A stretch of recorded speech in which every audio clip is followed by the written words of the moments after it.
কিভাবে আপনারা বিভিন্ন ধরনের মুরগ পালন শুরু করবেন। তো যারা মুরগ বাড়ি করে পালতে চান তাদের জন্য কিছু তথ্য রয়েছে এই ভিডিওর মাধ্যমে।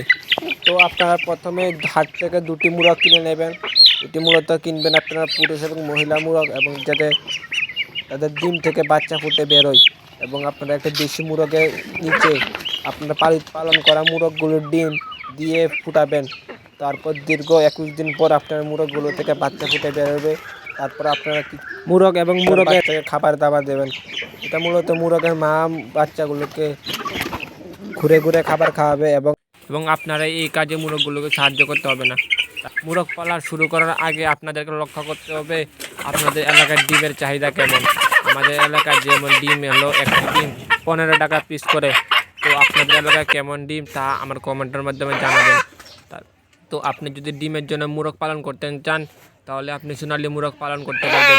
এটি মূলত প্রতি বছর 300 থেকে 320টি ডিম দিয়ে থাকে। তারপর আপনারা দেশি মুরগও পালন করতে পারেন, কারণ দেশি মুরগের উমের নিচে দিয়ে ডিমগুলোকে ফুটাবে, এবং যে কোনো ধরনের মুরগের ডিম বা হাঁসের ডিম দেশি মুরগের নিচে দিয়ে আপনারা ডিম ফুটাতে পারবেন এবং বাচ্চা বের করবে। কাজে আপনারা যেমন সোনালী মুরগের পালন করার সাথে সাথে এক থেকে দুটি হলো দেশি মুরগ রাখবেন। তো দেখেন এই মুরগটির নাম হলো সোনালী মুরগ। এই মুরগটির পা হবে সরু সরু এবং পাটি লম্বা হবে। তো এটি প্রতিদিন আমার বাড়িতে ডিম পারে। দেখেন এর পাগুলি কত চিকনা পা। তারপর দেখেন এই মুরগগুলোর পাখা এমন চিত্রা চিত্রা কালার হবে, এবং মুরগের চটিটা খুব লম্বা হবে এবং চোখগুলো কালো হবে। এটা হলো সোনালী মুরগ চিনানোর মূল লক্ষ্য। তো দেখুন এখানে আমার সবগুলো সোনালী মুরগ, কিন্তু এই যে ছোট মুরগটা হলো লেয়ার মুরগি।